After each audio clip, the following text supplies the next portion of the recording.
എവിടെ? ഓ, റാണിത മുകളിൽ കാണുന്നു. അപ്പൊ ഇനിയാണ് നമ്മൾ ഞെട്ടാൻ പോകുന്നത്. അതായത് ലക്ഷക്കണക്കിന് തേനീച്ചകൾ സ്വരൂപിച്ച് കൂട്ടിയ ആ ഒരു തേനിന്റെ ആ ഒരു എന്താ പറയാ കലവറ തന്നെ പറയാം. പിന്നെ പന്നിമൂക്കൻ തേനീച്ചയുണ്ടോന്ന് ചോദിച്ചാൽ ചില ആൾക്കാർക്ക് ഇതൊരു പന്നിമൂക്ക് പോലെ തോന്നുന്നല്ലേ? അത് ശരി. അപ്പൊ പല വിധ ചെറുതേന എന്ന് പറഞ്ഞു കഴിഞ്ഞാൽ പല വിധത്തിലുള്ളുണ്ട്, ഒന്ന് മാത്രമൊന്നുമല്ല. നമ്മുടെ കയ്യിൽ ഏകദേശം ഒരു 4-5 തരം തേനീച്ച. അതെ, ഇതൊക്കെ തേന്റെ മുട്ടകളാണോ? തേനീച്ചിന്റെ മുട്ട. തേനീച്ചിന്റെ മുട്ടയാണ്. എവിടെ? ഓ, റാണിത മുകളിൽ കാണുന്നു. ഓക്കെ ഓക്കെ, ഇതാ പൂന്നുട്ടാ. ഓ, ഇതാണ് റാണി. റാണി ഒരിക്കലും പുറത്തു പോകില്ല കേട്ടോ അല്ലെ? അതിന് ചിറകുകളില്ല. ഒരു കൂട്ടില് റാണി ഇണചേർന്ന് ഒരു കൂട്ടിലായതിനു ശേഷം പിന്നെ ആജീവനാന്ത കാലം ആ റാണിച്ച ആ കൂട്ടിൽ തന്നെയാണ്. അതുകൊണ്ടാണ് ചെറുതേനീച്ച കൂടുകൾ നമുക്ക് കുറെ കാലങ്ങൾക്ക് വന്ന് നീണ്ടു നിൽക്കുന്നത്. അതായത് ഒഴിഞ്ഞു പോവാതെ നിൽക്കാൻ കാരണം ചെറുതേനീച്ചന്റെ റാണിക്ക് പറക്കാൻ പറ്റില്ല ഒരിക്കലും. ഇത് റാണി ഫസ്റ്റിൽ ഇടുന്ന മുട്ട. സ്റ്റാർട്ടിങ് പോയിന്റ്, സ്റ്റാർട്ടിങ് ആണ് ഇവിടെ. അതായത് കാണുന്നില്ല, ഓരോ കപ്പ് കാണുന്നില്ല, ഒരു ഓപ്പണായ കപ്പ് പോലെ കാണുന്നില്ല. അത് റാണി അതായത് റാണി ഇടാൻ വേണ്ടിയിട്ട്, അതായത് റാണി മുട്ട ഇടാൻ വേണ്ടിയിട്ട് ആക്കി വെച്ചിട്ടുള്ളത് ഈ കാണുന്നത്. അതിൽ അതിന്റെ മുട്ട വിരിഞ്ഞാൽ അതിന് കഴിക്കാനുള്ള ഫുഡെല്ലാം നിറച്ചതിന് ശേഷം റാണി അതിൽ വന്ന് മുട്ടയിടുകയും മറ്റ് വേലക്കാരി ഈച്ചകൾ വന്ന് അത് സീൽ ചെയ്യുകയും ചെയ്യും. അത് ശരി. കുറച്ച് വായു അറ ബാലൻസ് ചെയ്തതിന് ശേഷം അത് സീൽ ചെയ്ത് വെക്കുകയും ചെയ്യും. അത് ഓരോരോ മുട്ട ഇടും തോറും ഇതിന്റെ മുകളിലാണ് മുട്ട ഇട്ടിട്ട് ഇങ്ങനെ വരുന്നത്. ഓരോ സ്റ്റെപ്പായി ഇട്ടിട്ട് വരും. അപ്പൊ എന്ന് വെച്ച് കഴിഞ്ഞാല് അങ്ങനെ അതിന് ശേഷം ഇത് വിരിയാറായ മുട്ടയായത് വിരിയാറായ ഇത് വിരിഞ്ഞുകൊണ്ടിരിക്കുന്ന സ്റ്റേജാണ്. കാണുന്നില്ലേ? ഇവിടുന്ന് അങ്ങോട്ടേക്കാണ് വിരിഞ്ഞ് താഴോട്ട് വിരിഞ്ഞ് ഇങ്ങനെ പറന്നിറങ്ങും. ഈ ഒരു 3 ഏക്കറുടെ ഉള്ളിൽ ഇങ്ങനെ നടന്ന് കാണാണ്. കുറച്ച് മുന്നോട്ട് വന്നപ്പോൾ ഇവിടെ ഒരു ഷെഡ് കാണാം. ഇവിടെ അങ്ങോട്ട് നോക്കിയേ, ഒരുപാട് കൂടുകൾ എന്ന് പറയാം. ഒത്തിരി ഇത് അങ്ങോട്ട് ഫ്രണ്ടിലേക്ക് നോക്കിക്കഴിഞ്ഞാൽ ഇതാ ഇവിടെയൊക്കെ കാണാം കുടുക്കയിലായിട്ടും പൈപ്പുകളിലായിട്ടും അതുപോലെ തന്നെ മരത്തുകൾ. ആ മരത്തിലൊക്കെ കാണുന്നതൊക്കെ കൂട് തന്നെയാണോ? അതെ, മരത്തിൽ കാണുന്നതെല്ലാം കൂട് തന്നെയാണ്. അതാ ഇവിടെയൊക്കെ കാണാം. ഇതൊക്കെ ചെറുതേന ആണെങ്കിലും പല വിഭാഗത്തിൽപ്പെട്ട പല വർഗത്തിൽപ്പെട്ട ചെറുതേനീച്ചകളാണ് അല്ലേ? ഇവിടുന്ന് മുതൽ അത് വരണ്ട് കേട്ടോ. അതാ വരുന്നു, ഓരോരുത്തർ ഇതാ വരുന്നു കേട്ടോ. ഇത് തുറന്നു നോക്കിയപ്പോൾ അതേ രൂപത്തിലാണ്. അത് തേനാണോ? ഈ കറുപ്പ് കാണുന്നോ? ആണോ? ഇത് പൂമ്പൊടി. പക്ഷെ എന്ത് ഭംഗി നോക്കി ഇവിടുന്ന് കാണുമ്പോ അല്ലേ? ഓ, അപ്പൊ ഇതാ ഇത് തേനാട്ടോ ഈ കാണുന്നതാണ്. ഇത് ഓൾറെഡി ഇതിനി പിഴിഞ്ഞു കഴിഞ്ഞാൽ തേനോട് വരികയാണ്. ഓഹ് അല്ലേ? Okay okay. ഇവിടെ നോക്കി ഇതിങ്ങനെ ഒറ്റ വീട് നോക്കിയേ. ഓ, അടിപൊളി. ഒരു പുളിമധുരം കുറയില്ല, നല്ല ഭയങ്കര ഒരു ടേസ്റ്റാണ് ഈ ചെറുതേന്ന് പറഞ്ഞത്. സംഭവം തന്നെ കാണുന്നവരുടെയൊക്കെ വായലിങ്ങനെ വെള്ളം ഉറുന്നുണ്ടാവും. വായലിനേ വെള്ളം അത് അടിപൊളി കൂടാട്ടാ. ഇതാ വന്നു. ഇതെങ്ങനെ പോലെ ഒരു 250 ഗ്രാമോളം ഉണ്ടായിരിക്കും അല്ലേ ഒരു കൂട്? 300 ഗ്രാം ഉണ്ടാവും. ഓക്കെ, അങ്ങനെയാണ് ഇത് എന്താ പറയുക തേൻ എടുത്തുകൊണ്ടിരിക്കുന്നത്.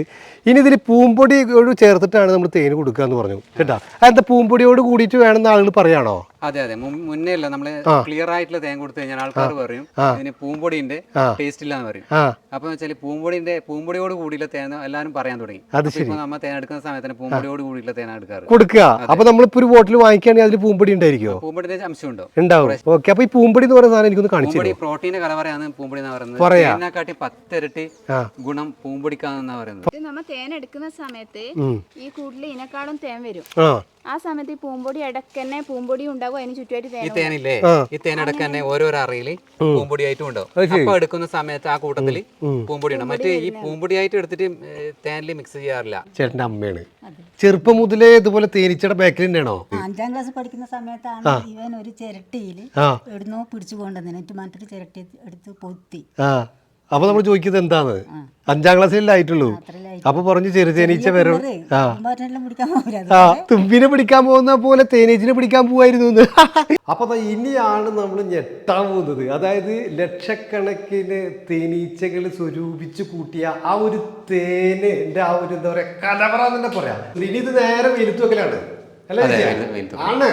ആ വെയിലത്ത് വെച്ചതിന് ശേഷം ഇതേമാതിരി തന്നെ ആ ഒരു പാത്രത്തിലേക്ക് ആക്കി മാറ്റുന്നു. അതിനുശേഷം മോനും അതുപോലെ തന്നെ മോളൊക്കെ കൂടിയിട്ട് ഇതേമാതിരി പാക്ക് ചെയ്യുന്നു. ആവശ്യക്കാർക്ക് ഇതേമാതിരി കൊടുക്കുന്നു. കൊടുക്കേ ഞാൻ ചോദിക്കട്ടെ, ഈ ഒരു ചെറുതേന് ഭയങ്കര ഔഷധ ഗുണമുള്ള ഒരു തേനാ നമ്മൾ പറയുന്നത് കേട്ടിട്ടുണ്ട്. ശരിക്കും എന്തിനൊക്കെയാണ് ആളുകൾ ഇവിടുന്ന് വാങ്ങിച്ചു കൊണ്ടുവന്നത്?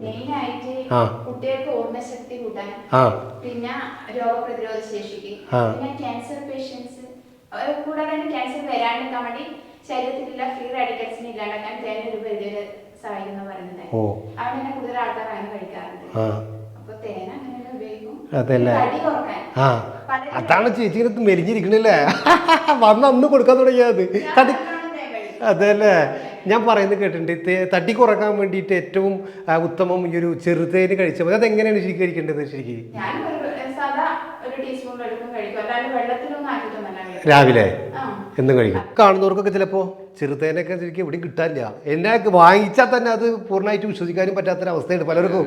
അപ്പോൾ ഇത് നിങ്ങൾ കൊറിയറൊക്കെ അയച്ചു കൊടുക്കും വീടുകൾക്ക്? കൊറിയർ വഴി അയച്ചു കൊടുക്കും. ഇതൊരു കിലോ എത്ര കൊടുക്കുന്നത്? ഒരു കിലോ 2400 രൂപ. മാർക്കറ്റിൽ 3000-3500 രൂപ വില ഉണ്ടെങ്കിലും നമ്മൾ 2400 രൂപക്കാണ് ഒരു കിലോ കൊടുക്കുന്നത്. അതെ അല്ലേ. പിന്നെ മാർക്കറ്റിൽ വാങ്ങിക്കുന്നത് ശരിപ്പോ കേടുവരാതിരിക്കാൻ വേണ്ടിയിട്ട് എന്തൊക്കെ? അല്ല, അത് നമുക്ക് അതിനെ കുറിച്ചാണ് ഒന്നും പറയാൻ പറ്റില്ല. പക്ഷെ നമ്മൾ കൊടുക്കുന്നത് ശുദ്ധമായ തേനാണ്. കാരണം എന്താ വെച്ചാൽ നമ്മളൊരു പാഷന്റെ പുറത്താണ് നമ്മൾ ഈ ചെറുതേനീച്ച വളർത്താൻ തുടങ്ങിയത്. അതുകൊണ്ട് തന്നെ ആൾക്കാരിലേക്ക് വളരെ ശുദ്ധമായ തേൻ എത്തിച്ചു കൊടുക്കുക എന്നുള്ള ആ ഒരു ഇതിൽ ചെയ്യുന്നത് കൊണ്ട് തന്നെ നമ്മളെല്ലാവരും ഒരു എന്താ പറയുക ഒരു മായത്തിന്റെ ഒരു അംശം പോലും നമ്മൾ ഒരു സ്വപ്നത്തിൽ പോലും ചിന്തിക്കാറില്ല അതിനെ കുറിച്ചിട്ട്. ലിറ്റർ മാത്രമുള്ളത് അതിനും ചെറുതുണ്ടോ? അതിന്റെ 1/2 കിലോ ഉണ്ട്. 1/2 കിലോ ഉണ്ട്. 1/2 കിലോ ഇരിക്കുന്നത് കാണാം. ഇതപ്പോ ഈ 1/2 കിലോന്റെ ശരിക്കും എന്താ റേറ്റ് കൊടുക്കുന്നത്? 1250-നാണ്. ഓക്കെ. അപ്പൊ ഇത് ആർക്കെങ്കിലും ഈ കാണുന്നവർക്ക് കിട്ടണമെങ്കിൽ എന്താ ചെയ്യേണ്ടത്? അത് നമ്മുടെ അഡ്രസ് വാട്സപ്പിൽ അഡ്രസ് ഫോൺ നമ്പർ ഇട്ട് കഴിഞ്ഞാൽ നമ്മുടെ DTD കൊറിയർ വഴി അയച്ചു കൊടുക്കും. എന്താണ് ഒരു ആഗ്രഹം? എന്താണ്? ഇനി ഒരുപാട് തേനീച്ചനെ വർദ്ധിപ്പിക്കുക, അതേ കണക്കിന് ജനങ്ങളിലേക്ക് നല്ല ശുദ്ധമായ തേൻ എത്തിച്ചു കൊടുക്കുക എന്നുള്ളതാണ് നമ്മുടെ ഏറ്റവും വലിയ സ്വപ്നം എന്ന് പറയുന്നത്. സത്യം പറഞ്ഞതിന് കുറെ ക്യാഷ് ഉണ്ടാക്കണമെന്നൊന്നും ആഗ്രഹിച്ചിട്ട് ചെയ്തതല്ല എന്നോട് പറഞ്ഞത്. അദ്ദേഹത്തിന്റെ ആ ഒരു പാഷന്റെ ബാക്കിൽ പോയി. ഇപ്പൊ നമ്മുടെ ഉപജീവന മാർഗം എന്ന് പറയുന്നത് ഇത് തന്നെയാണ്. അതിൽ കളങ്കം ചേർക്കില്ല എന്ന് പറഞ്ഞല്ലേ? അതെ. അതെന്തായാലും നിങ്ങളുടെ ഒരു കുടുംബത്തിന് എനിക്ക് കാണാനുണ്ട്. തീർച്ചയായിട്ടും ശുദ്ധമായിട്ടുള്ള തേന് ഇവർ അയച്ചു തരും. എന്തായാലും ഇവരുടെ ആ ഒരു നമ്പർ ഞാൻ കൊടുത്തിട്ടുണ്ട്. ആവശ്യക്കാർക്കൊക്കെ വാട്സപ്പ് ചെയ്യാം കേട്ടോ.